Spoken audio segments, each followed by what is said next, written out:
नमस्कार मित्रांनो, बघा आपण हा धरलेला आहे इंडियन स्पेक्टिकल कोब्रा, म्हणजे इंडियन कोब्रा म्हणतात त्याला.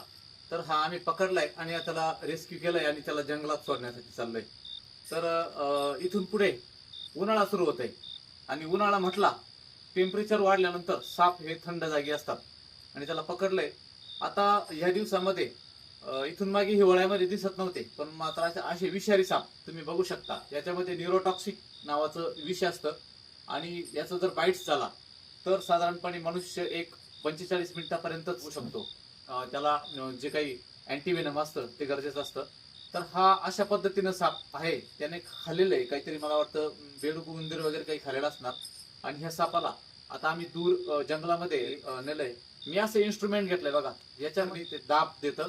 आपण असं त्याला तो मरेल अशा पद्धतीने दाबायचं नाही, की फक्त पकडलाय बघा की अशा पद्धतीने तुम्ही बघा फणा कशा पद्धतीने त्याचा. आणि त्याचा काळा आकडा जो आहे मागे पाठीवर तुम्ही बघू शकता कशा पद्धतीने, जवळ गेले बघा अशा पद्धतीने आहे.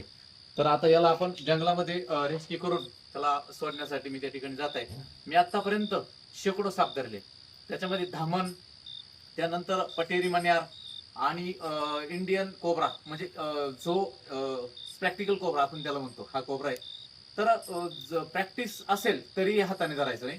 अशा पद्धतीनं एक साधन भेटतं 2700 रुपयाला, जे भेटतं.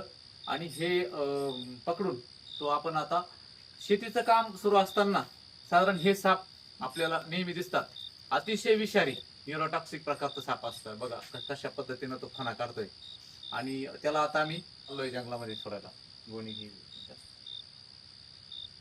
अशा पद्धतीनं त्याला गोणीमध्ये टाकलंय आम्ही आता आणि जंगलामध्ये दूर नेऊन त्याला सोडणार. तिथं आपण बॅग मध्ये धरून त्याला जंगलामध्ये आलोय.